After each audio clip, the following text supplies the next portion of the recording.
The Hindu Kush Mountains cut the sky like broken teeth, 8,500 feet above sea level, where the air was thin enough that bullets flew faster, but men moved slower, where the cold at night could kill as efficiently as Taliban bullets. Firebase Python sat on a ridgeline overlooking the Sangin Valley. 40 Marines, 12 scout snipers, 300 Taliban fighters surrounding them in the darkness below. Lance Corporal Cade Mercer was 23 years old. This was her first deployment, her first real combat, her first time looking through a scope at something that would look back. Her spotter was Gunnery Sergeant Callum Mercer, her father, 47 years old, 28 years in the Corps, a legend who'd made impossible shots in Desert Storm, Somalia, and Iraq. A man who'd taught her to shoot before she could ride a bicycle. They lay side by side in the observation post, a sandbag position on the highest point of the firebase. The M110 SAS rifle rested on its bipod. Scope covers off.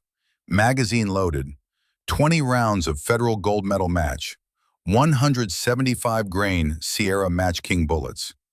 Callum's eye was pressed to the spotting scope. 60 power magnification, showing details that the rifle scope couldn't resolve at extreme distance. Target, 11 o'clock, ridgeline. Range, he thumbed the laser rangefinder. Numbers flickered on the small screen. 1847 meters, Cade's breath caught. 1,847 meters, 1.15 miles, over a mile. The kind of shot that shouldn't be possible with a semi-automatic rifle in factory ammunition. Taliban commander, Callum continued. His voice was calm, professional, the same voice he'd used teaching her to shoot cola cans off fence posts when she was 8 years old. White beard, Pakistani vest, a K-74, 50 to 60 men around him. He's directing the assault. Below them, the firebase perimeter was collapsing. Taliban fighters had broken through the wire on the eastern side. Marines were falling back, calling for air support that wouldn't arrive for another 30 minutes. Too long. By then, everyone would be dead. If he lives, we lose the firebase, Callum said. 40 Marines die tonight. Cade looked through her scope. The target was barely visible. A shape. A suggestion of a human being at impossible distance. Wind flags between them and the target showed 15 miles per hour, left to right, gusting to 18. Temperature was 112 degrees Fahrenheit, the heat creating mirage, making the air shimmer and dance. I can't make this shot, Dad. Yes, you can. Callum's voice was steady, certain. I've watched you train for 15 years. Watched you develop into the best natural shooter I've ever seen. Better than me. Better than anyone. He adjusted the spotting scope. But you need to trust the math. Trust your training. Trust yourself. Cade's hands were shaking. She could feel her heartbeat in her fingertips. Pounding. Erratic. Breathe, Callum said. 4 count in. Hold. 4 count out. Get your heart rate under 70 beats per minute. You know how to do this. She breathed, slow, controlled, felt her heart rate dropping. 75, 72, 68, 64. Good, now the math. 1847 meters. Bullet drop? Cade's mind worked through the calculation automatically. 15 years of practice making it second nature. Federal GMM, 175 grain, muzzle velocity 2,600 feet per second. Time of flight, she calculated trajectory, gravity pulling the bullet down at 32 feet per second squared. 4.2 seconds. Drop is, she visualized the parabola, 520 inches, 43.3 feet. Elevation adjustment, 38 minutes of angle. Wind? This was harder. Wind varied with altitude, with terrain, with temperature gradients. She looked at the flags, at the mirage, at the way dust was blowing in the valley. 15 miles per hour, left to right. At this distance, the bullet would drift, pushed by crosswind. 18 inches of drift. Windage adjustment, 1.4 MOA right. Coriolis effect, this was the hardest part. The Earth rotates. At this latitude, firing toward the east, the bullet would be deflected by the planet's spin. Northern hemisphere, firing east, bullet drifts right. At this distance, she'd memorize the tables, practice the math 1,000 times. 2.1 MOA. Spin drift, the bullet spun as it flew. Right-hand twist in the rifling. The Magnus effect created additional drift. 1.8 MOA right. Altitude correction? Thin air meant less drag. The bullet would fly faster, hit higher. 8,500 feet. Density altitude approximately 10,000. Bullet will impact, she calculated, 0.6 MOA high. Temperature? 112 Fahrenheit. Hot. Air is even thinner. Another, she thought, 0.3 MOA high. Callum's voice was proud. Total adjustment? 37.1 MOA elevation. 5.3 MOA right windage. That's my girl. Now dial it in. Cade's fingers moved to the scope turrets. Each click was 1/4 MOA. She dialed, counting clicks, feeling the mechanical precision of the Schmidt and Bender scope. German engineering, repeatable, reliable. 37.1 MOA elevation, 148 clicks, 5.3 MOA right windage, 21 clicks. She settled back behind the rifle, found the target through the scope, the crosshairs painted on a shape that might be human, might be rock. At this distance, it was hard to tell. Hold on his chest, Callum said. Center mass. If your math is right, the bullet will find him. If my math is right, it is. I taught you, and I've never been wrong about you. Below them, gunfire intensified. An explosion, someone screaming for a corpsman. The firebase was dying. Then Callum's radio crackled. Python OP, this is Python Actual. We need that shot now. Eastern perimeter is collapsing. If that commander doesn't go down in the next 2 minutes, we're overrun. Callum keyed the radio.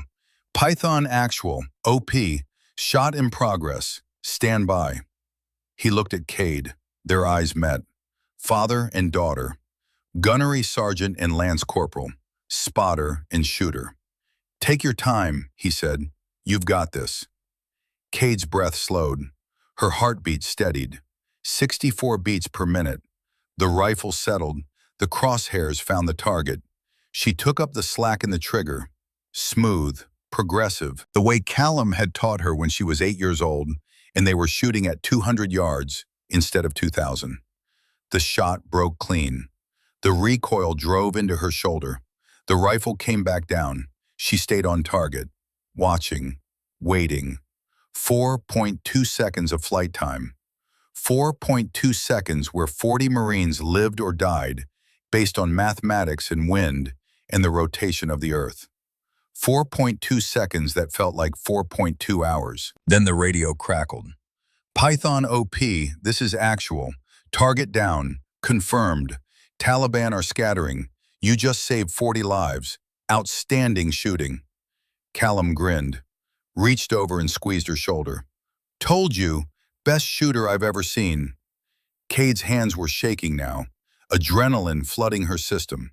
She just killed a man at over a mile, saved 40 Marines, made a shot that most snipers would consider impossible.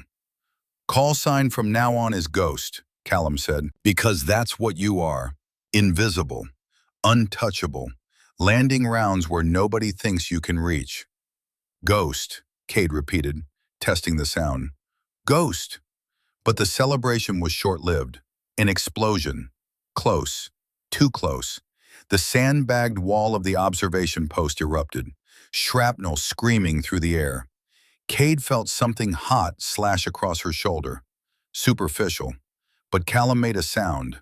A grunt. More surprise than pain. She looked over. He was on his side, blood spreading across his trousers, high on the left thigh. Dad! I'm okay. but his voice was tight, strained. Just shrapnel, nick something. Cade crawled to him, pulled out her medical kit, ripped his trousers open, and saw the wound. Not nicked, severed. Femoral artery, blood pumping out in rhythmic spurts, bright red, arterial. She jammed her fingers into the wound, felt the artery, grabbed it, pinched. The bleeding slowed but didn't stop. She needed a tourniquet, needed pressure, needed a medevac. Python actual, Python OP, urgent surgical, spotter hit, femoral artery, need immediate evac. The radio crackled, static, then Python OP, negative on evac, situation still critical, Caliban massing for another assault. We need eyes on that ridgeline. Another commander just appeared, same position. They're regrouping. Cade looked through the spotting scope, saw him. Another man, older, more cautious, but organizing the fighters, getting them ready for a second push. If she extracted Callum now, left the observation post unmanned, the Marines below would have no overwatch. The Taliban would overrun them, 40 men dead. If she stayed to make the shot, Callum would bleed out, maybe die before she could get him to medical. Mission or man, objective or family. Take the shot, Callum said. His voice was weaker now. Mission first, Ghost. Always mission first. Dad, you're bleeding out. I know, but those 40 Marines down there, they've got families too. They've got people waiting for them. He grabbed her hand, squeezed. You make that shot. You save them. That's the mission. I can't let you die. You can, you will, because you're a Marine, and Marines complete the mission. His eyes were steady, clear. I'm proud of you, baby girl. Always have been. Now prove me right one more time. Cade's vision blurred. Tears she couldn't stop. But she moved back to the rifle, found the target. Another impossible distance. Same calculations, same wind, same math. Her hands shook. Her breath was ragged, her heart rate spiking. Breathe, Callum said, weaker now. You know how to do this. She breathed, forced her heart rate down, dialed her scope, made the adjustments, found the target, and fired. The bullet flew true. 4.2 seconds. The second Taliban commander dropped. The radio. Python OP, actual. Target down. Taliban are retreating. We're secure. Outstanding work. Cade dropped the rifle, crawled back to Callum. He was pale now, lips gray, blood pooling beneath him. You did it, he whispered. Saved them all. That's my girl. Medevac's coming. Hold on.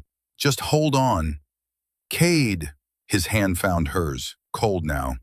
Stay cold. Stay controlled. Mission first. Always. I will.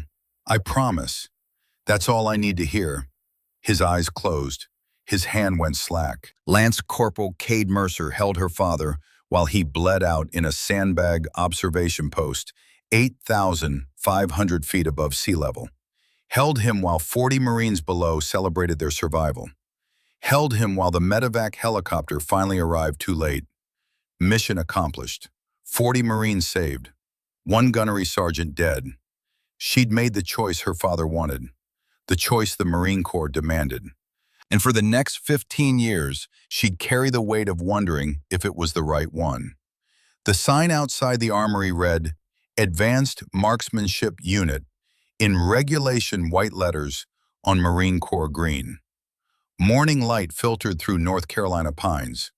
The smell of pine sap and salt air from the Atlantic 5 miles east. Lieutenant Colonel Cade Mercer walked through the gate at 0530. 38 years old now, 15 years since Firebase Python, 15 years carrying Ghost as a call sign and a burden. She was small, 5'3", 118 pounds. The kind of build that made people underestimate her until they saw her shoot. Auburn hair pulled tight in a regulation bun. Green eyes that had seen too much combat and not enough peace. The M110 SAS rifle over her shoulder was the same one she'd used at Firebase Python. Same serial number, same scope, worn now, scratched, but zeroed and true. She'd carried it through 3 deployments, 73 confirmed kills, every one of them at distances most shooters considered impossible. The armory door was open. Inside, a Marine looked up from an inventory sheet. Sergeant Thorn Krauser, 32 years old, 6'2", the kind of build that came from steroids or genetics or both. Blonde hair, blue eyes, jaw that suggested arrogance more than confidence. "You're the new instructor?" His eyes traveled down, taking in her height, her frame, the worn rifle. "Ma'am," the title came last. Deliberate insult wrapped in proper protocol. Cade set the rifle case on the counter. "Lieutenant Colonel Mercer, reporting for instructor duty." Thorne straightened, but barely, just enough to avoid outright disrespect. "Standard issue rifle?" Most instructors here run custom builds, match barrels, competition triggers, upgraded stocks. "Most instructors here shoot past 1,500 meters?" "Don't need to in real combat, ma'am." Firebase Python, 2011, Helmand Province. Cade's voice stayed flat. 1847 meters, 1 shot. Taliban commander. 40 Marines survived because of it. The armory went quiet. 3 other Marines had drifted over during the exchange. Corporal Garrett Wolfe, 29, quieter than Thorne, watching everything with careful eyes. Sergeant Briggs Hammond, 33, thick neck, heavy shoulders. Corporal Rourke Madsen, 26, still young enough to think combat was glory instead of necessity. Garrett spoke first. "Your Ghost. Ghost died in Afghanistan."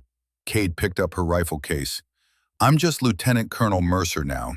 She walked past them, through the armory, out the back. Behind her, she heard Thorne's voice. "Diversity hire. They dropped the standards to let her through." "She made an 1,800-meter shot," Garrett said. "Luck.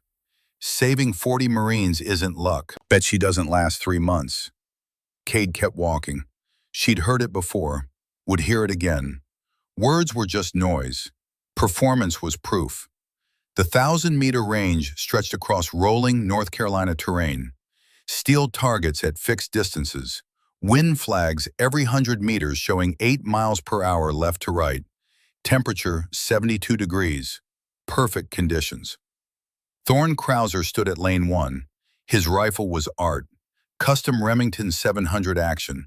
Krieger match barrel hand-lapped to perfection. McMillan, a 5 stock with adjustable cheek piece in length of pull. Schmidt & Bender 5 to 25 scope. $4,500 in optics alone. The complete package worth $18,000. He was loading his magazine. Custom ammunition. Lapua brass. Burger bullets. Each round hand-loaded to exact specifications. Powder charges weighed to the kernel. Bullets seated to precise depths. Cade stood at lane 3. Standard M110. Factory barrel. Factory trigger. Factory stock. The scope was the same one she'd used at Firebase Python. Worn, but reliable. She loaded Federal Gold Medal match. Factory ammunition. $43 a box at the PX. Thorne noticed. Factory ammo? At 1,000 meters? It works. For mediocre shooters, maybe. He chambered around. Real precision requires custom loads, controlled variables, optimized performance. Real precision requires understanding ballistics. Cade chambered her own round. Equipment is secondary. Then prove it. 5 rounds. Best group wins. A crowd had gathered. Word had spread.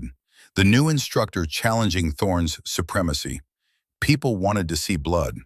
Thorne settled into position. Perfect form. Textbook. He'd done this 10,000 times. His breathing slowed. The rifle steadied. 5 shots. Deliberate. Controlled. Each one sounding identical to the last. The mechanical precision of a competition shooter. When he finished, the range officer called the group.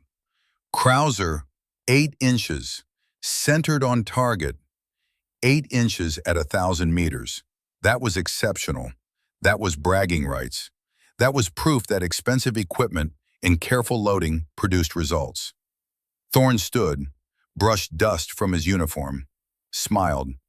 "Your turn, ma'am. Take your time." Cade settled into position, but she didn't reach for a laser rangefinder, didn't pull out a ballistic calculator, didn't check her dope book. She pulled out a piece of yarn, tied it to the end of her barrel, the old-school wind indicator her father had taught her to use 30 years ago. Thorne laughed. "Yarn? You're using yarn for wind reading? Battery in your Kestrel dies. What do you use?" "I carry backup batteries." "And when those die?" Thorne didn't answer. Cade watched the yarn. It streamed to the right, steady, no gusts, 8 miles per hour, maybe 9.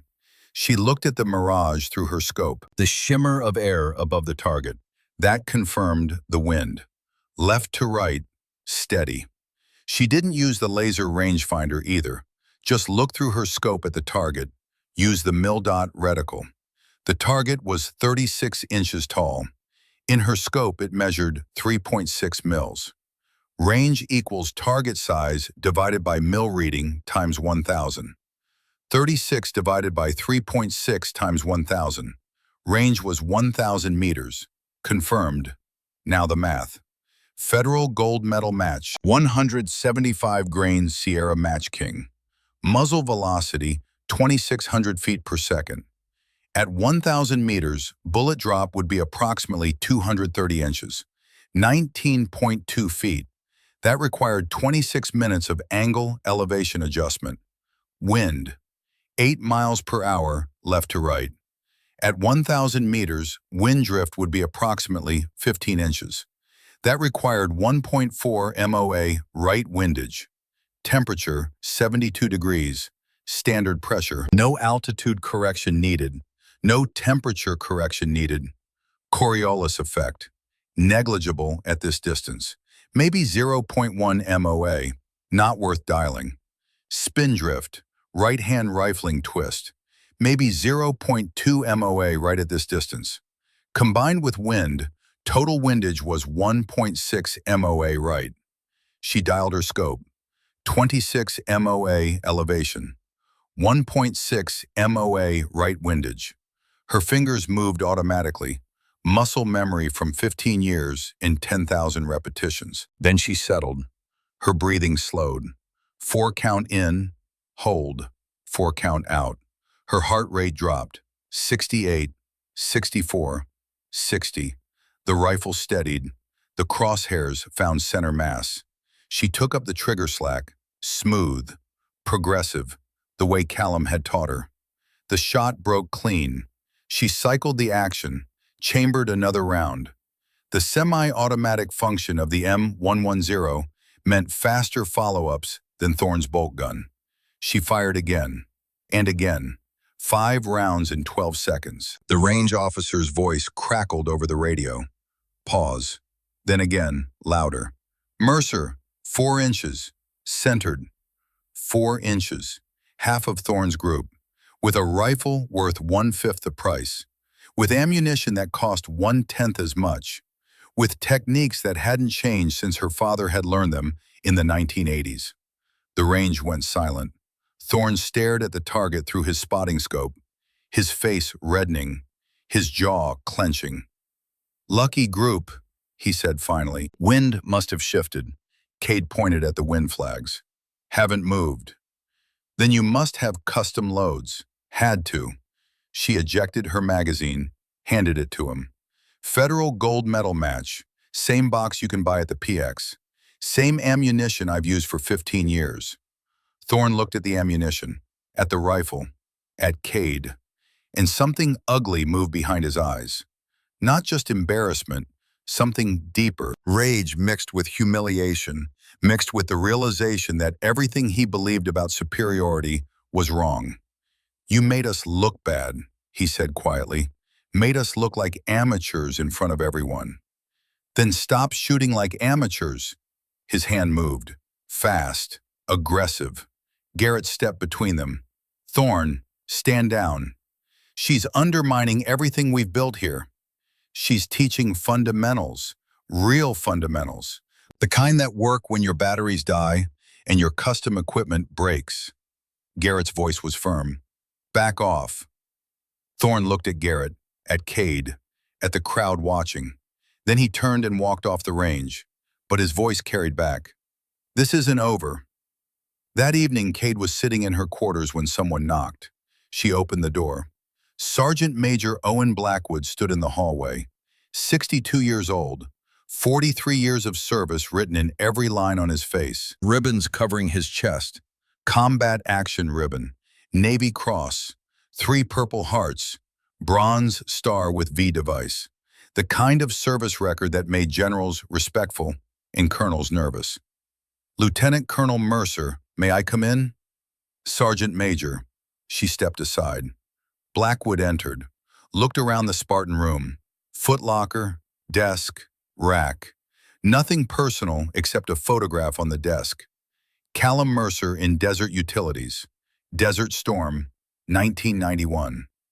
Your father, Blackwood said. I served with him. Force Recon, Desert Storm. He saved my life outside Basra. Iraqi armor column had us pinned. Callum put rounds through vision blocks at 800 meters. Couldn't see the crews, just shot until the tanks stopped moving. He paused. Best shooter I ever saw. Until today. He was better than me. He was good. You're better. Blackwood sat in the desk chair. Uninvited, but his rank allowed certain liberties. Firebase Python. I read the after-action report. 1847 meters. Taliban commander. With an M110 and factory ammunition. That shot saved 40 Marines. Cade didn't respond. It also cost you your father. Her eyes snapped to his face. That's classified. I have clearance, and I knew Callum, knew how he thought, knew he'd tell you to take the shot. Mission first. Always mission first. Blackwood leaned forward. I also know you've been carrying that weight for 15 years, wondering if you made the right choice. Did I? Yes and no.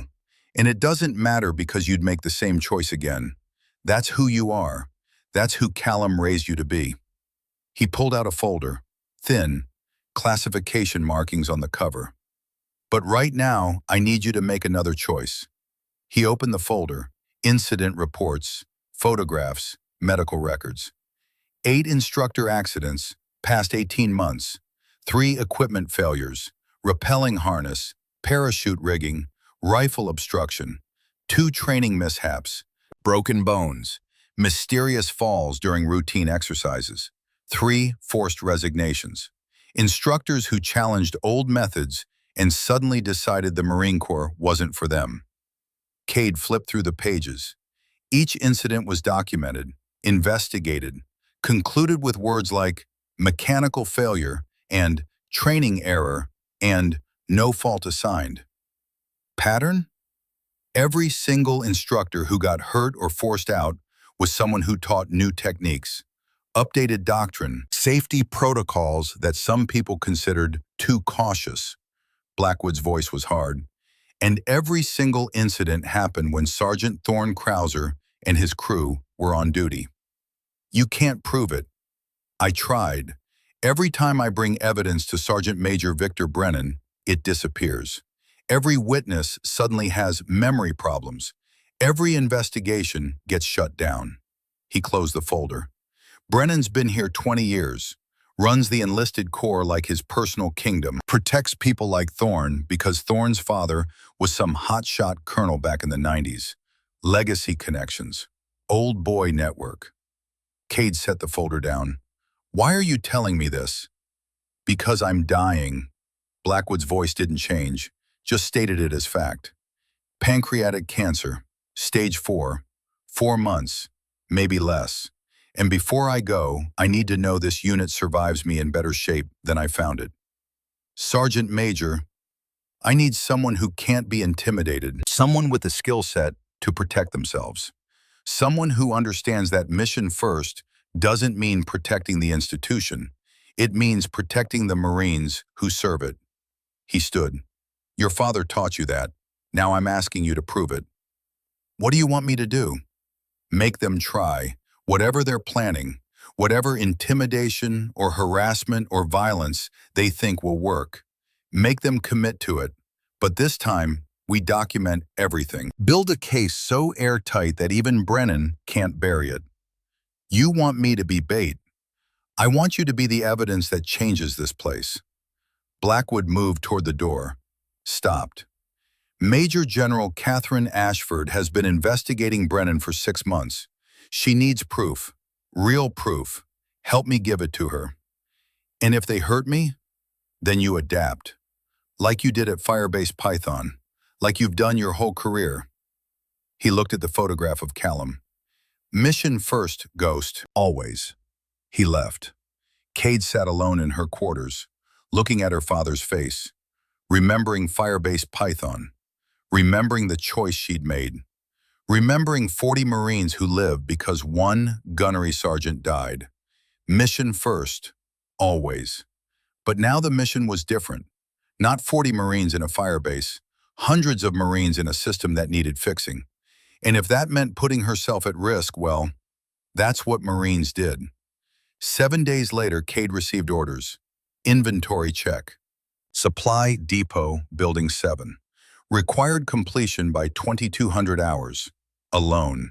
She read the orders twice. Legitimate letterhead. Proper signature, but wrong. Inventory wasn't due for another week, and nobody worked alone. Always 2 people minimum for accountability. This was it. The test. The setup. She tried calling Blackwood. Got voicemail. His aide said he'd taken emergency leave. Family emergency. Back Monday. She was alone. That evening at 20:15 hours, she walked to Supply Depot Building 7. The building sat at the edge of the base. Concrete block, high ceilings, steel shelving filled with equipment, ropes, carabiners, harnesses, the tools that kept Marines alive during high-risk training. The lights were on, but the building was empty, silent except for fluorescent ballast humming overhead. Cade started her inventory, counting serial numbers, verifying quantities, making notes on her clipboard, working methodically. But her awareness extended beyond the paperwork. She heard them before she saw them. Heavy footsteps, multiple sets, not trying to hide, confident, predatory. Working late, Lieutenant Colonel. Thorne's voice came from behind a shelving unit. He stepped into view, Briggs to his left, Rourke to his right, Garrett further back, face uncertain but present. 4 men, 1 woman, no witnesses, no cameras, no help. Cade set her clipboard on a crate, turned slowly. Finishing the inventory, Sergeant. Standard procedure. Funny how you always find problems with our work. Thorne took a step closer. Our methods, our equipment, our qualifications. Funny how you keep giving me material. You embarrassed us, made us look weak in front of the entire unit. Another step. You think beating me on a range means you're better than us? You think your diversity, higher status makes you one of us? Cade's hand moved to her belt, to the bench-made knife. 7 inches. Drop point. The knife her father had carried in Desert Storm. I think hitting a 4-inch group at 1,000 meters means I understand fundamentals. Whether that makes me one of you isn't my concern. It should be, because we don't accept. He lunged. Cade pivoted left, muscle memory from 10,000 repetitions. Her hand caught his forearm, found the pressure point at his wrist. She used his momentum against him. Basic Krav Maga, throwing him sideways into the steel shelving. The impact rang like a bell. Equipment clattered to concrete. Briggs came next, arms wrapping around her from behind, pinning her shoulders. Cade drove her head backward, fast, sharp, reverse headbutt. The back of her skull caught his nose dead center. Cartilage crunched, blood sprayed. His grip loosened. She spun free. But Rourke was already moving. A tackle, low and brutal. They went down together, her shoulder slamming against concrete, pain exploding white-hot down her arm. She twisted, trying to regain position, but Rourke's weight pinned her. Then Thorne recovered. He stood over her, blood running from where his temple had hit the shelf. His eyes had changed. The rage wasn't controlled anymore. It was burning. Hold her. Hands clamped on her arms, on her shoulders, pulling her flat against the floor. She fought, silent, efficient. Every technique she knew.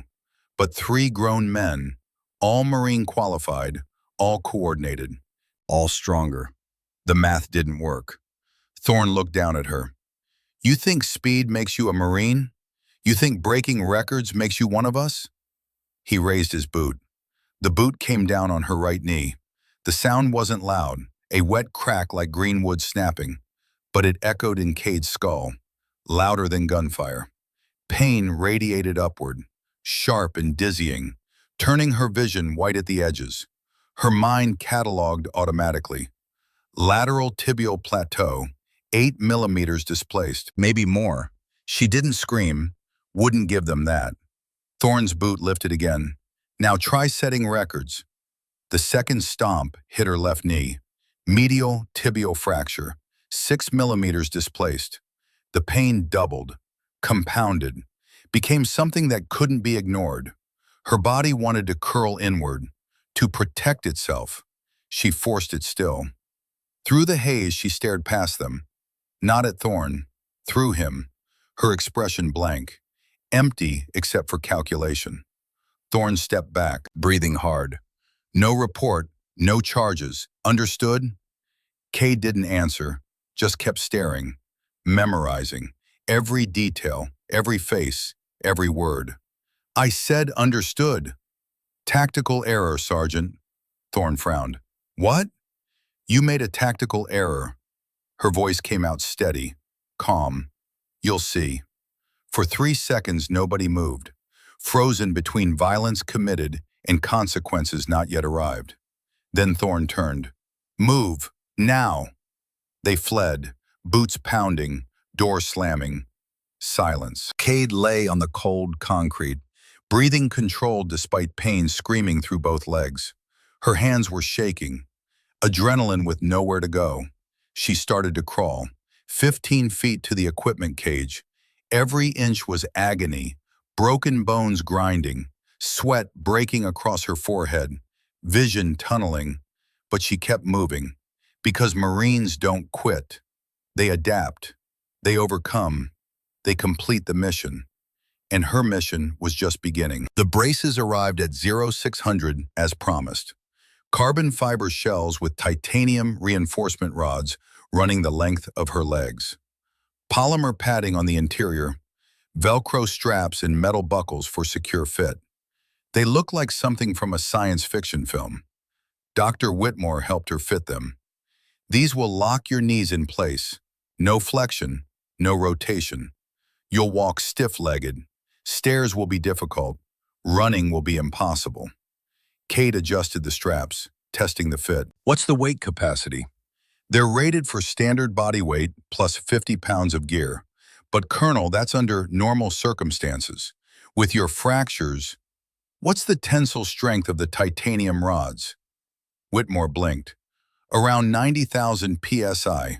Why are you asking? And the carbon fiber, the weave pattern, gives it roughly 30,000 psi compressive strength. Again, why? Cade stood. The braces held. Her legs screamed in protest, but the structure remained solid. She took a step, stiff, awkward, like learning to walk for the first time. Then another step, better. Her body was already adapting, finding the rhythm. Because I need to know what I'm working with. She took 3 more steps, each one more controlled than the last. Thank you, Doctor. Colonel, wait. But Cade was already leaving, slow, deliberate, each step a small victory over pain and physics. She went directly to her quarters, grabbed a duffel bag, filled it with essentials, change of clothes, protein bars, water bottles, her father's worn notebook, the bench-made knife he'd carried in Desert Storm. Then she headed for Reflex Bay 3. The training facility sat at the far edge of the base, away from the main compounds. Originally designed for close-quarters combat drills, mothballed 3 years ago when newer facilities opened. Now just empty space, concrete floors, padded walls, old equipment gathering dust. Perfect.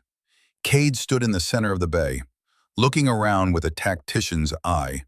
Heavy bags suspended from the ceiling, half deflated. Pull-up bar mounted on the far wall. Wrestling mats stacked in the corner. Wooden training dummy with arms positioned at various heights. She set down her duffel bag, pulled out her father's notebook, flipped to a page near the back. His handwriting, sharp and precise. When the body fails, the mind compensates. Physics doesn't care about strength. It cares about angles, leverage, timing. Master these and limitation becomes advantage. Cade read it 3 times, then closed the notebook and got to work. Day 1 was inventory. She cataloged every piece of equipment in the bay, measured distances between objects, calculated angles, mapped the acoustic properties of the space, timing how sound echoed off the walls. If she was going to fight in this environment, she needed to know it better than she knew herself. She tested the braces, tried pivoting on her locked knees, found that by rotating her hips, she could turn her entire body nearly 360 degrees in less than a second. The braces actually helped, providing a stable axis point, like a compass needle, fixed and precise. She practiced falling, dropped to the mats again and again, learning how to control the descent with upper body strength alone, how to roll without bending her knees, how to turn a fall into a weapon, using body weight and momentum to generate force. By midnight, she'd fallen 50 times. Her shoulders ached, her hands were raw, but she was learning. The phone buzzed, text message from Commander Sutherland. Donnelly's testimony attached, medical records, incident photos, contact info for 2 others at Pendleton. Both refused to come forward officially, but kept documentation. They'll send files if you need them. This pattern goes back further than we thought. Cade opened the attachments, read through Donnelly's statement. 20 months ago, same supply depot, same crew, broken collarbone, 3 cracked ribs, concussion. Sergeant Major Brennan had personally ordered the investigation closed, threatened Donnelly's career if he pursued charges. Donnelly had resigned rather than fight a system designed to protect the guilty. The 2 Pendleton victims, similar stories, equipment failures, training accidents, both left the Corps quietly, a pattern spanning years, maybe decades. Cade forwarded everything to her encrypted cloud storage, added it to her growing case file. Then she went back to training. Day 2 was engineering. She stripped the braces down to their component parts, studied the construction, found the weak points. Then she rebuilt them. She salvaged titanium rods from an old halo harness in the storage room, reinforced the existing structure, added shock-absorbing polymer plates at the pivot points, borrowed material from knee pads used in parachute training, created a counterbalance webbing system using old rigger straps, distributing weight 60% to her hips, 40% to her shoulders. When she was done, the braces looked brutal, industrial, like something a cyborg would wear. She tested them with an 80-pound sandbag, dropped it from shoulder height directly onto her braced knee. The impact rang through the bay. The brace held, not even a crack. She calculated the stress vectors. The titanium could handle her body weight, plus force equivalent to a 200-pound man driving into her at full speed. Enough. It would have to be enough. Between work sessions, her mind drifted to Firebase Python, to her father bleeding out in the aid station, to the choice she'd made. Mission or man, objective or family. She'd chosen mission. The Taliban commander had died at 1,847 meters. 40 Marines had lived. Her father had died. For 15 years, she'd carried that weight, wondering if she'd made the right call, wondering if there was a right call in situations like that. Sergeant Major Blackwood had said her father was right. Mission first. Always. But her father was dead, and she was alive. And sometimes she woke up at 0300 with her hands shaking and his last words echoing in her skull. You made the right call, Ghost. Mission first, always. She pushed the thoughts away, focused on the work. Day 3 was adaptation, combat system development. Cade stood before the heavy bag, threw her first strike. It was pathetic, weak, uncoordinated. Without leg drive, without the ability to shift weight through her lower body, she had no power. She tried again, same result. Again, nothing. She stepped back, breathing hard, sweat already forming. This wasn't going to work. She couldn't generate force the traditional way, so she needed a new way. Cade pulled out her phone, searched for fighting systems that didn't rely on leg strength, found Sistema, the Russian martial art, built on principles of relaxation and breathing, using opponents' momentum, minimal muscular tension. She watched videos for an hour, studied the movements, saw how practitioners let attacks come to them, then redirected force rather than blocking it, how they collapsed their own structure to create angles, how they breathed through everything, staying loose, staying fluid. Then she stood up and tried again.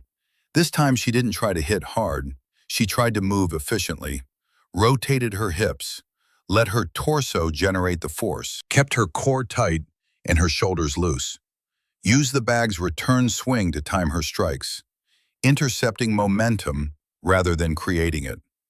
Better, not good, but better. She trained for 6 hours straight, 200 strikes, 300, lost count after 400.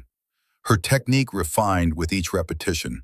She learned to pivot on her braced legs, using hip rotation to generate torque. Discovered that by dropping her weight suddenly, she could add gravitational force to her strikes. Found that by staying relaxed until the moment of impact, she could let the target's own resistance amplify her power. By the end of day 3, she was hitting the bag with 340 pounds per square inch of force. Not as hard as a full-powered strike from a standing position, but enough. Enough to break ribs, crack jaws, shut down nervous systems. The phone buzzed. Text from Garrett. They're getting nervous, heard them talking. Day 7. They're planning something official-looking. Training drill. Witnesses, but controlled ones. Be careful. Cade replied, let them plan. 3 minutes later, you can't fight them, not like this. I don't need to fight them the same way. I just need to fight them better. No response. She went back to training. Day 4 was timing, spatial awareness without sight. Cade set up a training scenario, used the wooden dummy, positioned its arms at different heights and angles. Then she blindfolded herself. In the darkness behind the cloth, she listened.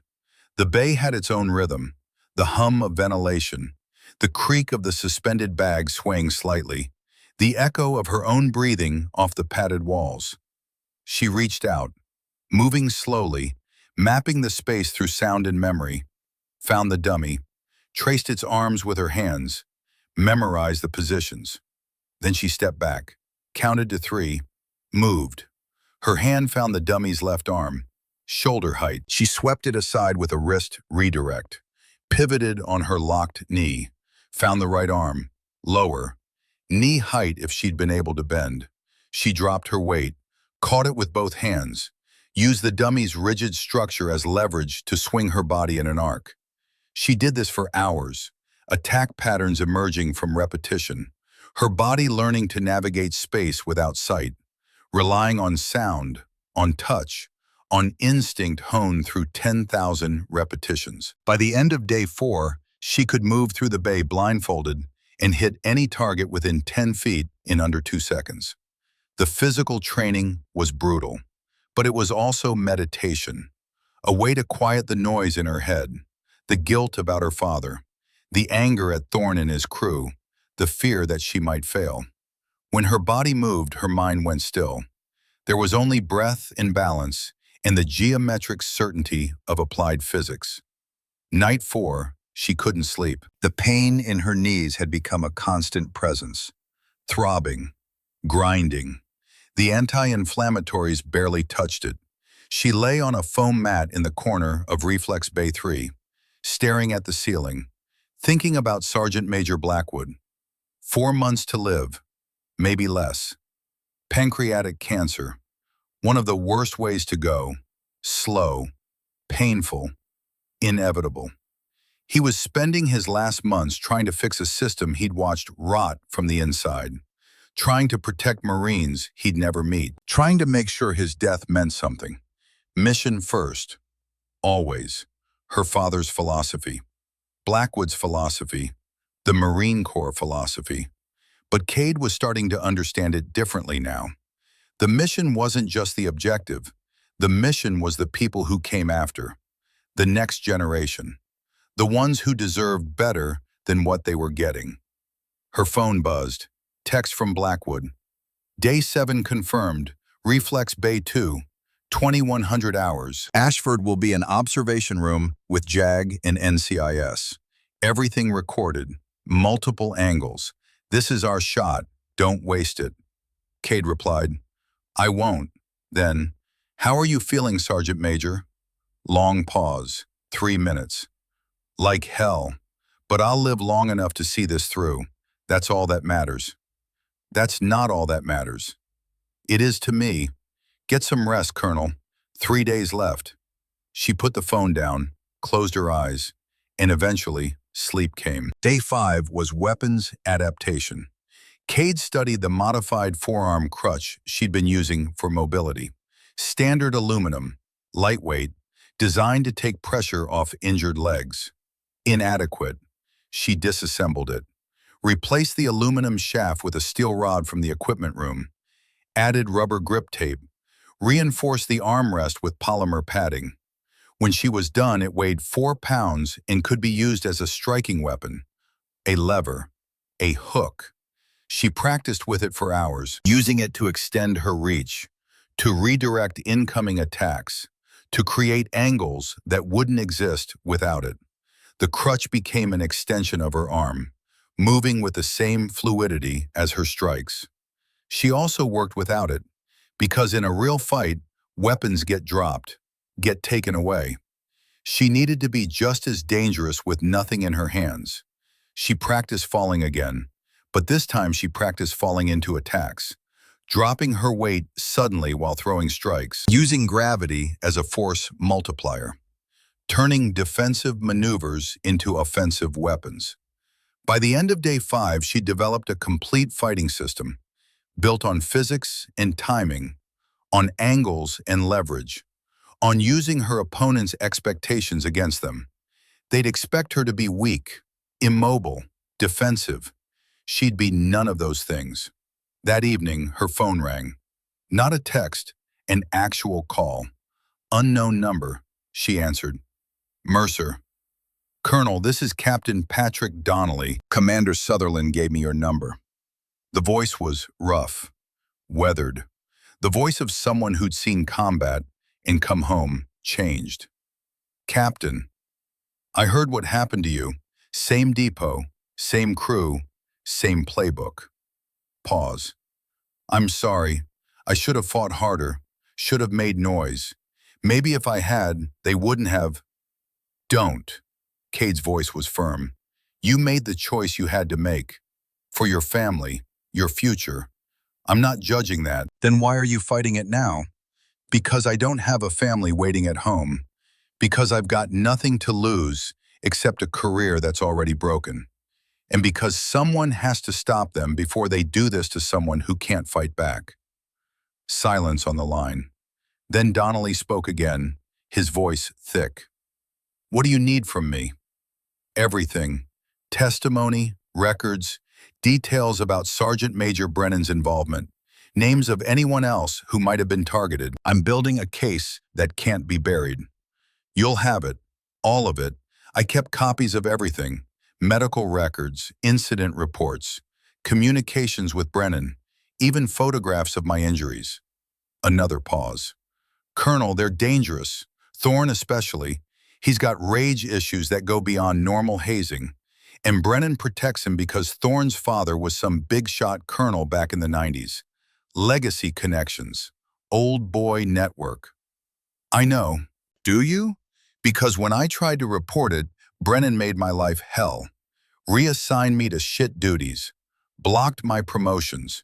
Made it clear that if I didn't resign, things would get worse. So I resigned. And for 20 months, I've been living with the knowledge that I let them win. Kate shifted position, her knees throbbing. They haven't won yet. What's your plan? Make them try again, but this time with witnesses, with cameras, with evidence they can't deny or destroy. You're using yourself as bait. I'm using myself as proof. Donnelly laughed, but there was no humor in it. That's insane. That's Marines. Yeah, I guess it is. Sound of paper shuffling. I'll send everything tonight, encrypted. And Colonel, when this goes to trial, I'll testify. In person. I'm done hiding. Thank you, Captain. Don't thank me, just finish what I couldn't start. The call ended. Cade sat in the silence of Reflex Bay 3, looking at her modified braces, her steel crutch, the training equipment arranged like pieces on a chessboard. 3 days until endgame. Day 6 began at 0400. Cade couldn't sleep. Too much adrenaline. Too many variables to calculate. She spent the morning reviewing evidence. Everything was backed up in multiple locations. Cloud storage, encrypted drives, copies sent to Sutherland and Blackwood. Donnelly's files arrived as promised. Comprehensive, damning. Medical records showing injuries consistent with assault. Photographs of bruising and fractures. Communications with Brennan, where the sergeant major explicitly ordered Donnelly to drop the investigation. The 2 Pendleton victims sent their files as well.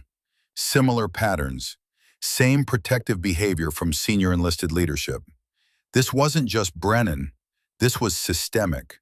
A culture that valued reputation over justice, that protected perpetrators and punished victims. But cultures could change with enough pressure, enough evidence, enough people willing to stand up. At 1400 hours, Garrett appeared at the door of Reflex Bay 3. He looked terrible, hadn't shaved, dark circles under his eyes. Colonel, he stood at attention, proper military bearing despite his appearance. At ease, Corporal, you look like hell. Been having trouble sleeping. He stepped inside, looked around at the equipment, at Cade's modified braces, at the training setup.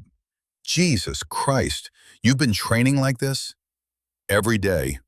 With broken legs. With reconstructed support structures.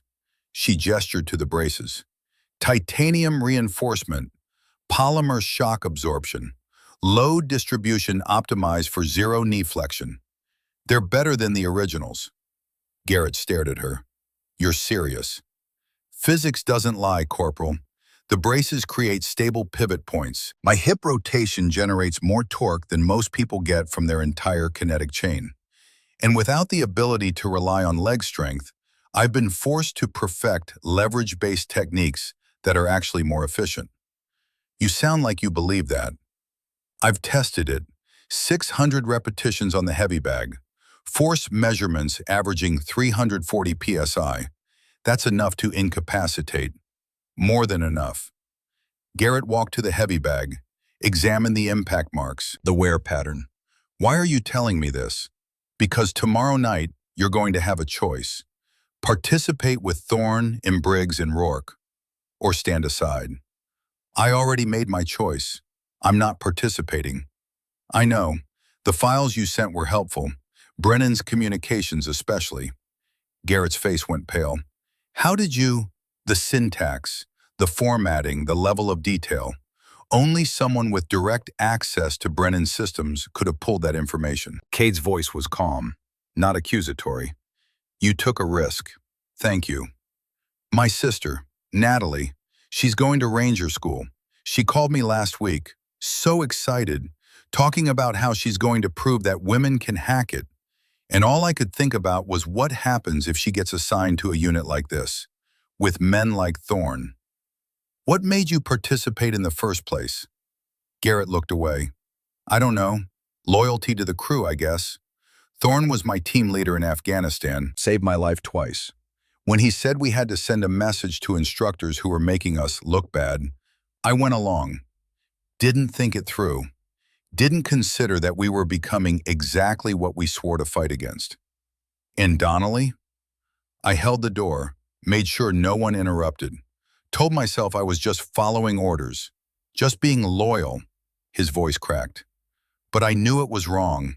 Knew it then, know it now. I just didn't have the courage to stop it. Cade studied him. 29 years old.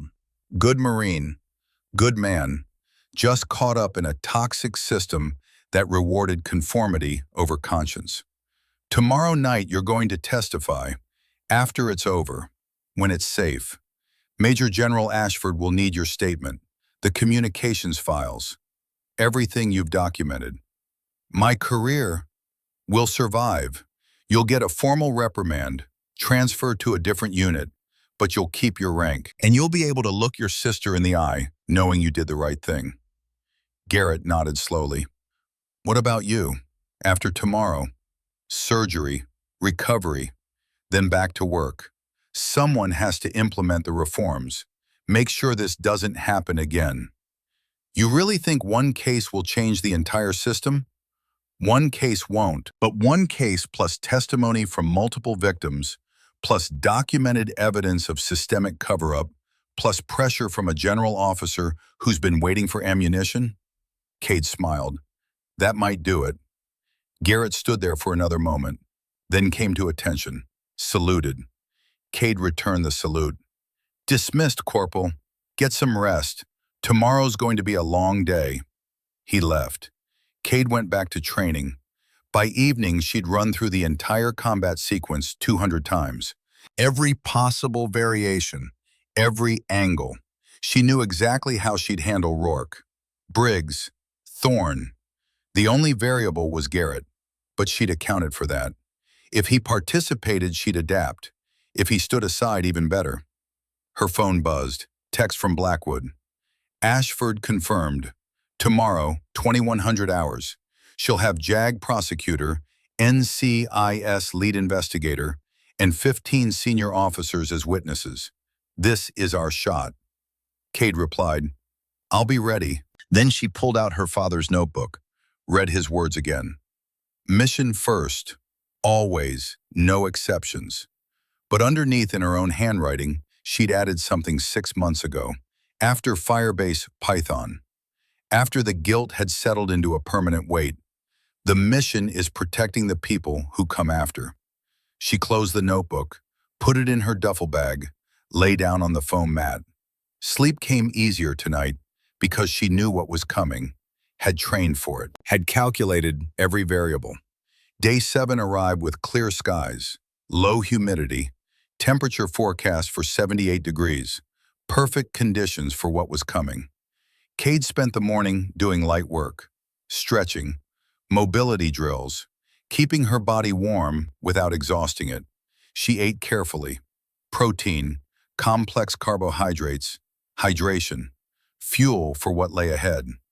At 1800 hours, the message came through. Unofficial, unsigned. Just a notification on the duty roster. Closed training drill. Reflex Bay 2. 2100 hours. Mandatory attendance. Mercer, K. Cade read it twice. The trap was set. Official looking enough to provide cover. Unofficial enough to lack proper oversight. Thorne being obvious, arrogant. She checked the security protocols for Reflex Bay 2. Found that the camera system had been temporarily disabled for maintenance that morning. No witnesses, no documentation. Perfect. She spent the afternoon positioning her own cameras, 3 of them, battery-powered, hidden in ventilation grates and behind equipment panels, streaming directly to her encrypted cloud storage, and to feeds that Blackwood and Ashford could access. Whatever happened tonight would be recorded from multiple angles. At 2000 hours, she suited up. Modified braces, reinforced tactical trousers, weighted steel crutch. This wasn't training, this was war. She walked to Reflex Bay 2, slow, deliberate, each step echoing through the empty corridors. The base was quiet. Most Marines at evening chow or in their quarters. The bay doors were open, lights on, 4 men waiting inside. Thorne stood at the center, Briggs to his left, Rourke to his right, Garrett further back, face uncertain. A range supervisor stood off to one side, official Navy documentation equipment in hand, and in the corner, holding a clipboard, a Marine Cade didn't recognize. Thorne had made this look official, or at least given it the appearance of legitimacy. Lieutenant Colonel Mercer. Thorne's voice was formal, cold. You're here for your physical readiness evaluation, standard procedure after injury. Cade stepped into the bay. The door closed behind her with a heavy thud. I wasn't informed of any evaluation, Sergeant. Last-minute addition to the training schedule. You understand how it is. We need to make sure you're still capable of field operations. For your own safety, how considerate. Are you ready to begin? Cade looked at each of them in turn. Thorne, confident and cruel. Briggs, heavy and aggressive. Rourke, young and eager to prove himself. And Garrett, standing furthest back, his face unreadable. She set her crutch against the wall, stood on her locked braces, arms loose at her sides. Ready. The range supervisor gave the signal. The buzzer chirped once, and the room exploded into motion. Rourke came first, youngest, fastest, most eager. He charged straight at her, center line, no feint, pure aggression that hadn't been tempered by enough combat to teach caution. Cade didn't move until he was 3 feet away. Then she shifted. Not a big movement, just 6 inches to her left, enough that his charge missed by a fraction. As he passed, she rotated on her locked knee joint, hip moving like a pivot. Her forearm came up, not to block, to redirect. His momentum carried him into the padded wall. Before he could recover, she was there. 2 strikes, solar plexus first, 340 pounds per square inch, generated entirely from core torque and gravity. His breath left in a rush. Second strike to the jaw, lateral, rattling his brain against the inside of his skull. Rourke dropped. His knees buckled. He went down hard. 2.3 seconds from buzzer to unconscious. The range supervisor's hand moved toward his radio. Stopped. Looked at Thorne. Thorne's face was red. Continue the evaluation. Briggs came next. Heavier. Stronger. A grappler by instinct who'd spent years learning to use his 230 pounds as a weapon. He tried to tackle her, arms reaching to wrap around her midsection, planning to use mass and momentum to crush her against the mat. Cade dropped. Not a fall, controlled descent. She let her body weight collapse downward, slipping under his grasp like water through spread fingers. As she went down, she rotated, using her locked braces as an axis. Her leg caught behind his knee. Not a sweep, just physics, just placement. His own forward momentum toppled him. He hit the mat hard, face first. The impact drove air from his lungs. Before he could process what happened, Cade had rotated again, catching his extended arm in a joint lock. Not muscle against muscle, just angles, just leverage. She applied pressure to his elbow joint. Not enough to break, just enough to immobilize. Briggs screamed, tapped the mat twice. The universal sign for submission. 3.1 seconds. The observation room above the bay was dark, but through the one-way glass, Major General Catherine Ashford stood with her arms crossed. Behind her, 15 senior officers watched in silence. JAG prosecutor, NCIS lead investigator, Commander Sutherland. Others whose faces Cade didn't know, but whose presence meant this was official. Sergeant Major Blackwood gripped the railing, his knuckles white, face drawn with pain he was trying to hide. On the monitors, 3 camera angles showed everything. Thorne and Garrett moved together, the classic pincer, one front, one behind. The move they'd used successfully before. Split her focus, trap her between them. But Garrett hesitated. His step was slower, his commitment incomplete. Thorne noticed. His eyes flicked to Garrett, confusion, betrayal, then back to Cade. He charged alone, full commitment, everything behind it, a haymaker punch aimed at her face. The kind of strike that breaks orbital bones, shatters cheekbones, ends fights. Cade caught his fist, both hands. Aikido wrist trap. She rotated his arm, spiraling it, turning his forward momentum into a corkscrew.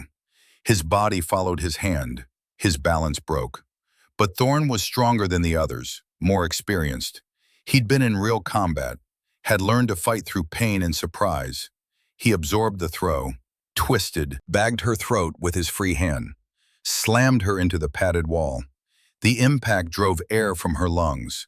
Her ribs, already cracked from the first attack, screamed. Something shifted, grated. The pain was white-hot, radiating through her chest cavity. But pain was just information. Cade collapsed her weight suddenly, not fighting his grip, using it. Thorne's hand loosened as he tried to catch her. She rotated. The steel edge of her brace swept across, low, fast, precise. The edge caught his planted knee, right on the patella, where tendon met bone, where the mechanical advantage was greatest. Thorne's scream was primal, animal. His leg buckled. He went down, hard. Cade followed him. A controlled strike to his temple, palm heel, enough force to stun, not enough to cause permanent damage. She wasn't trying to kill, just incapacitate. Thorne collapsed, eyes rolling back, conscious but not functional. 4 bodies on the mat. 9.7 seconds total elapsed time. Garrett stood alone, 3 feet away. His hands were loose at his sides. Not fighting stance, not aggressive posture, just standing there, watching. Their eyes met. "It's over, Sergeant," Garrett said. His voice was loud enough to carry, loud enough for the microphones to pick up clearly. "This is done." Thorne, from the floor, his voice slurred. "You fucking traitor." "No." Garrett's voice was steady. "I'm finally doing the right thing." The observation room door opened. The sound echoed through the bay. All eyes turned. Major General Catherine Ashford stepped through. 62 years old, silver stars on her shoulders catching the fluorescent light. Behind her came Sergeant Major Blackwood, then the JAG prosecutor, the NCIS investigator, 15 other senior officers filing in like a jury. Ashford's voice carried absolute authority, the kind that made junior officers stand straighter and senior officers pay attention. "We've been investigating Sergeant Major Victor Brennan for 6 months. You just gave us everything we needed, Lieutenant Colonel Mercer." Cade straightened, still breathing controlled. Blood at the corner of her mouth where Thorne's grip had split her lip. She wiped it away. "Ma'am." "Medical," Ashford said to one of the officers behind her. "Get these 4 checked, and get Colonel Mercer to the hospital. Those ribs need imaging."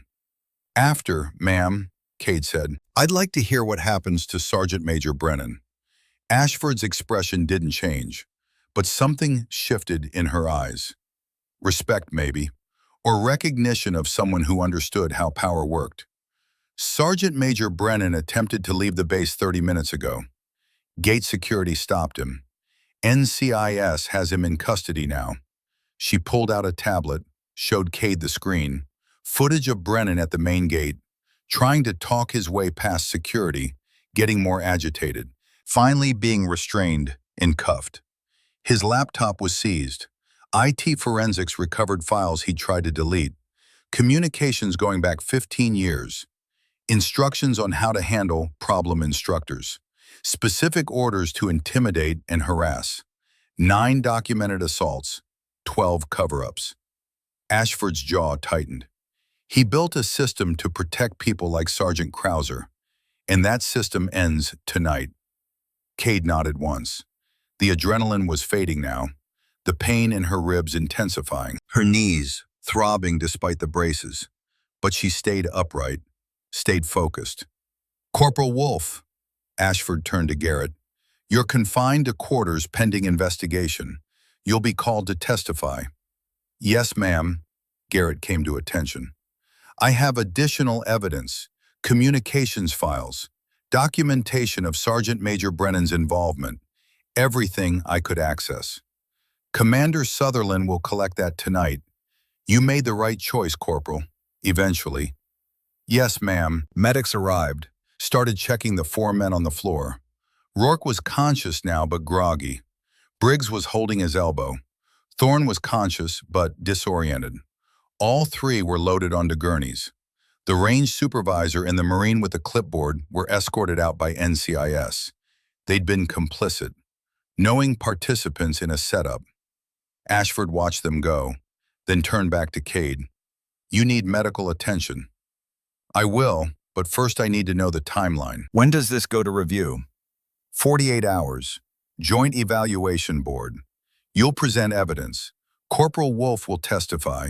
Captain Donnelly has agreed to testify remotely. We'll have the communications files, medical records, video from 3 angles. Ashford gestured to the cameras Cade had hidden. Comprehensive, irrefutable. What about the other victims, the 2 at Pendleton? They've agreed to send documentation, not testify in person, but their records will be entered as evidence. Pattern of behavior going back years. Cade's knees were shaking now, the adrenaline crash hitting hard. Sentence recommendations? Krauser, Hammond, and Madsen will be dishonorably discharged. Criminal charges likely. Brennan will face court-martial. 20 years federal prison if convicted. Loss of all benefits. 28 years of service voided. Ashford's voice was cold. Final. We're making an example. Anyone watching will understand that this behavior ends here. Good. As for you, Lieutenant Colonel Mercer, your investigation was unauthorized. Your methods unorthodox. Your decision to use yourself as bait was reckless and violated medical orders. Cade met her eyes, said nothing. It was also necessary. Without your documentation, this pattern would have continued. Other operators would have been hurt, maybe killed. Ashford paused. You're hereby commended for exceptional conduct under adverse circumstances. And I'm recommending you for a new position. Commandant, Advanced Marksmanship School. You'll report directly to me. Your job is to implement new standards, safety protocols, anonymous reporting systems, everything needed to prevent this from happening again. Ma'am, I'm a field operator, not an administrator. You're an operator who understands that the most important battles aren't always fought downrange. Sometimes they're fought in policy decisions, in training programs, in the culture we build. Ashford's expression softened slightly. This is how you honor your father, by making sure no one else dies because we prioritized reputation over safety. Cade was quiet for a long moment, thinking about Callum, about Firebase Python, about the choice she'd made and the guilt she'd carried. Maybe Ashford was right. Maybe the mission wasn't just the objective. Maybe it was making sure the next generation had better than what came before. I'll accept the position, on one condition, which is, I maintain field qualification. I still teach. I don't become just a policymaker. I stay in the training halls. Ashford smiled, grim but genuine. Agreed. Now go get those knees fixed. That's an order.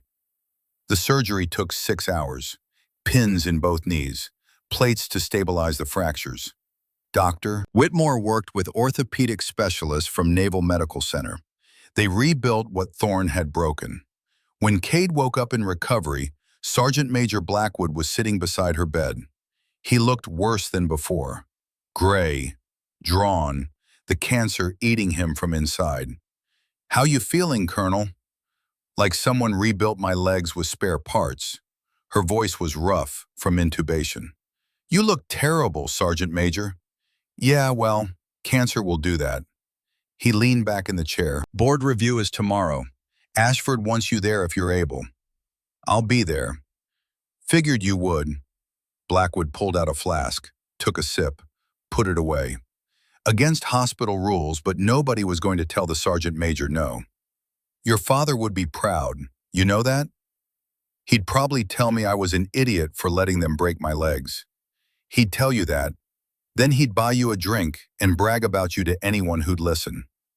Blackwood's eyes were distant, remembering. Callum was my best friend for 20 years. Desert Storm, Somalia. We went through hell together. And when he died, I felt like I'd lost a brother. He talked about you, said you were the only Marine tougher than him. He lied, Blackwood smiled. I was just too stubborn to quit.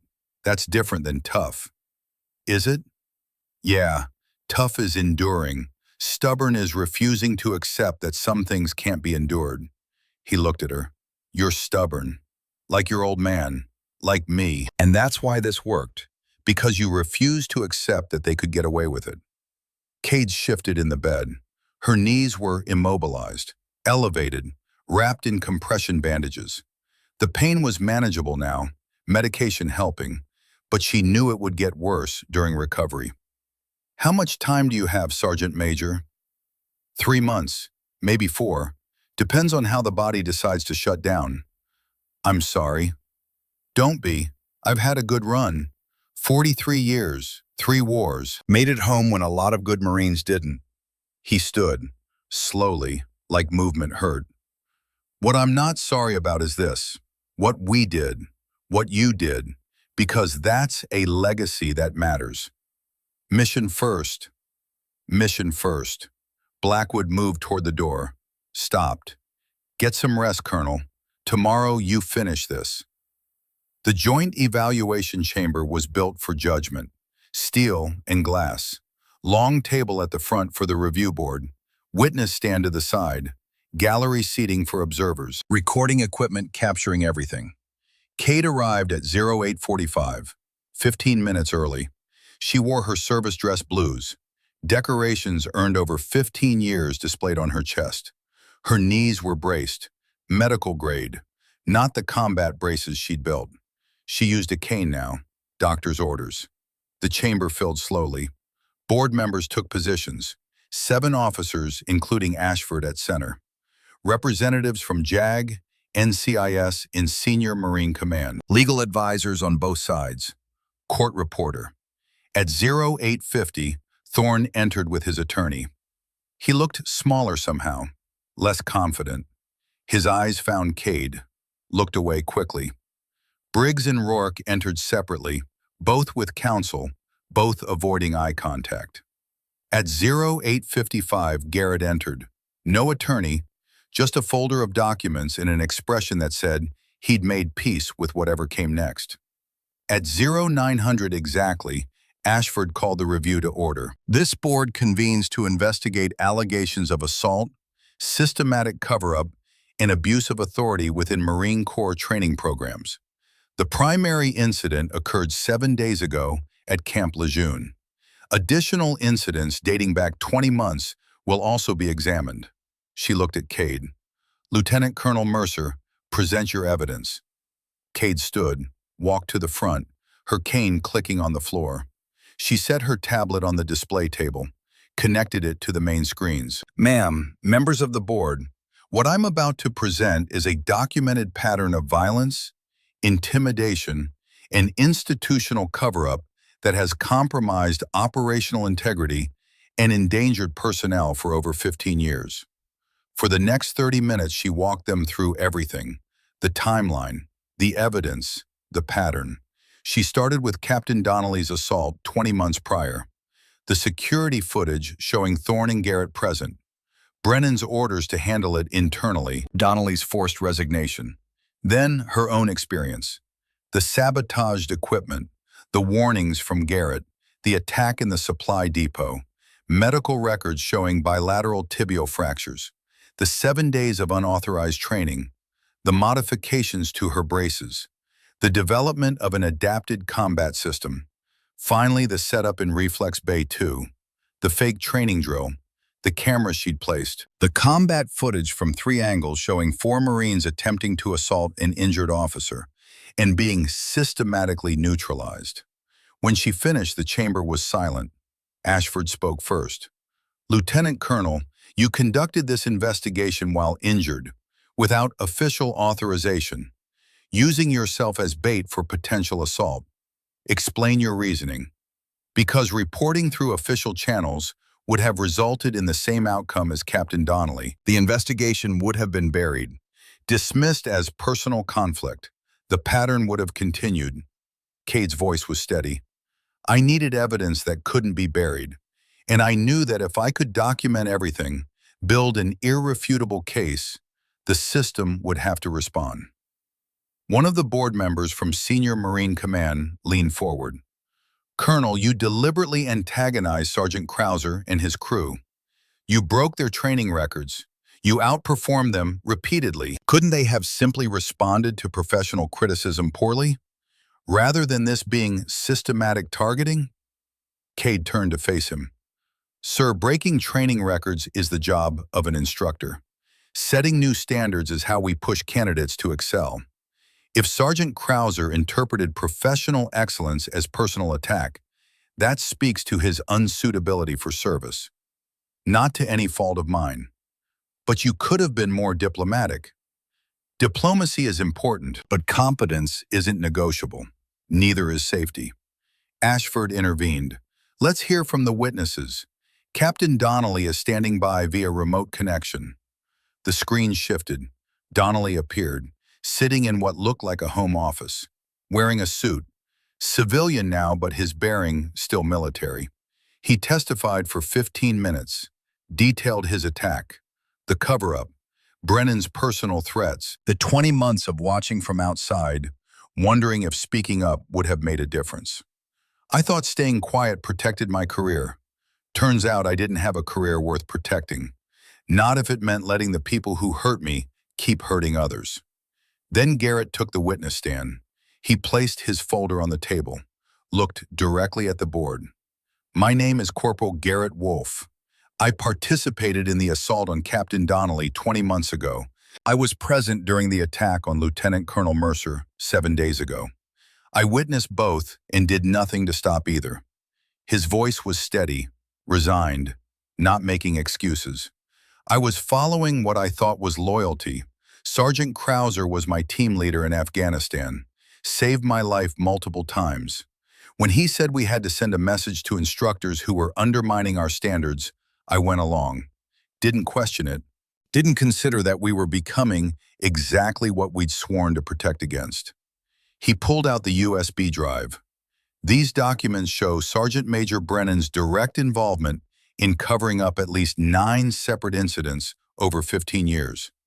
He instructed personnel to intimidate instructors who challenged old methods, to sabotage equipment, to create hostile environments for anyone who didn't conform. The JAG prosecutor took the drive. Corporal Wolfe, why are you testifying against your chain of command? Because my sister is entering Ranger School, and I realized I'd rather be called a traitor by people like Brennan than look her in the eye knowing I protected a system that could hurt her. The board reviewed documents for 20 minutes, communications logs, incident reports, medical records. The pattern was undeniable, systematic, institutional. Ashford conferred briefly with the other board members, then returned to her position. This board finds as follows. Her voice carried the weight of finality, of judgment that couldn't be appealed. Sergeant Thorne Krauser is guilty of assault, conspiracy, and conduct unbecoming, dishonorable discharge. Criminal charges will be filed. Recommended sentence, 8 years military prison. Thorne's face went white. His attorney whispered urgently. Thorne shook his head, defeated. Sergeant Briggs Hammond and Corporal Rourke Madsen are guilty of assault and conspiracy. Dishonorable discharge. Criminal charges will be filed. Recommended sentence, 4 years each. Both men stared at the table, not looking up. Sergeant Major Victor Brennan is guilty of systematic abuse of authority, conspiracy, obstruction of justice, and attempted flight. Court-martial will proceed. Recommended sentence, 20 years federal prison. Forfeiture of all retirement benefits. A murmur went through the gallery. 28 years of service. Gone. Erased. Corporal Garrett Wolfe, your testimony and cooperation are noted. However, your participation in multiple assaults cannot be overlooked. You will be transferred to a different unit with a formal reprimand on your record. Your rank is retained, but understand that this decision is made solely because of your cooperation and the value of your testimony. Garrett nodded. Understood, ma'am. Finally, Ashford turned to Cade. Lieutenant Colonel Mercer, your investigation was unauthorized. Your methods were unorthodox and dangerous. Your decision to use yourself as bait violated medical orders and put you at significant risk. She paused, let the words hang. It was also necessary and effective. Without your actions, this pattern would have continued. Other Marines would have been hurt. The culture of silence and intimidation would have persisted. Ashford stood. The room stood with her. You are hereby commended for exceptional conduct under adverse circumstances. Furthermore, I'm appointing you Commandant of the Advanced Marksmanship School, effective immediately upon completion of medical recovery. You will report directly to me. Your mission is to implement comprehensive reforms across all Marine Corps marksmanship programs, anonymous reporting systems, independent oversight, culture change initiatives, everything necessary to ensure this never happens again. Cade stood as straight as her braced knees allowed. Yes, ma'am. The reforms you implement will be known as the Mercer Standards, named after your father, Gunnery Sergeant Callum Mercer, a Marine who understood that mission accomplishment requires protecting the people who accomplish the mission. Cade's throat tightened. She nodded once, didn't trust her voice. This board is adjourned. Recovery was 8 months. Physical therapy 5 days a week. Relearning to walk without braces. Rebuilding strength and flexibility. It was harder than any training Cade had ever endured, but she endured. 3 months after the board review, Sergeant Major Brennan was sentenced to 20 years in federal prison. Thorne got 8 years. Briggs and Rourke got 4 each, all dishonorably discharged. 6 months after the board review, the Mercer Standards were implemented across all Marine Corps Scout Sniper programs. Mandatory independent investigation of injuries.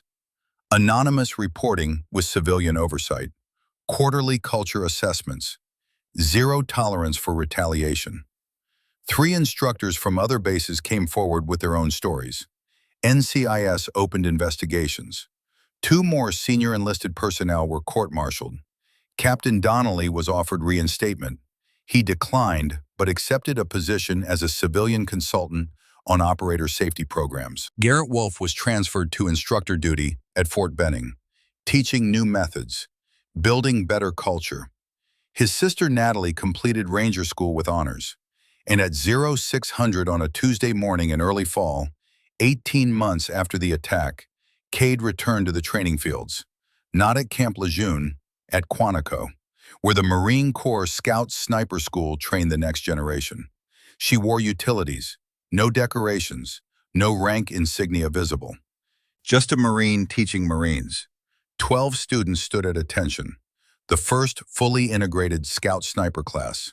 Women and men together, all qualified, all capable. Cade walked to the front of the formation. No cane now, no visible limp, but the scars were there, hidden beneath her trousers, reminders of what it cost to change a system. Good morning. I'm Lieutenant Colonel Cade Mercer, Commandant of Advanced Marksmanship School. 15 years Scout Sniper, 73 confirmed kills. She gestured to her legs. 18 months ago, someone tried to end my career, broke both my legs, thought that would make me quit. She paused, let them see her standing there, whole, functional. They were wrong, not because I'm special, but because Marines don't break. We adapt, we find new ways, we overcome. She looked at each student. Some of you are wondering if you belong here, wondering if you're strong enough, tough enough, fast enough. One of the students, A woman maybe 5'2" shifted slightly. Let me tell you what matters. Physics, mathematics, fundamentals, wind reading, breathing, trigger control. The things that don't care how tall you are or how much you can bench press. Cade's voice was firm. Excellence doesn't need to announce itself. It just needs to exist. She turned toward the range. Today we start with ballistics fundamentals, not to see who's naturally talented, to see who's willing to master the basics. Questions? Private Sloan Beckett raised her hand, 22 years old, smallest in the class. Ma'am, some of us have been told we're too small, that we'll never have the strength for long-range shooting. How do we prove them wrong? Cade looked at her, saw herself 15 years ago, young, uncertain, carrying the weight of other people's doubts. You don't prove them wrong with words, you prove them wrong with groups, with win calls, with first-round hits at distances they think are impossible. She walked closer. I'm 5'3". My father was 5'11". By age 16, I was outshooting him at every distance, not because I was stronger, because I understood the physics better. She pulled out a piece of yarn, tied it to a fence post, old-school wind indicator. Technology fails, batteries die, electronics malfunction, but fundamentals don't change. Physics doesn't care about your gender or your size. It cares about whether you understand the math. The class spent the next 6 hours on the range, Cade teaching the way her father had taught her. No shortcuts, no easy answers, just the brutal honesty of ballistics and the geometric certainty of applied physics. By afternoon, Private Beckett was hitting 8-inch groups at 1,000 meters. Not perfect, but promising. Cade stood beside her. Good. Now do it in 15-mile-per-hour wind. Ma'am, that's... I did it at 18 miles per hour, with broken legs. You can do it with working ones. Beckett's face set, determined.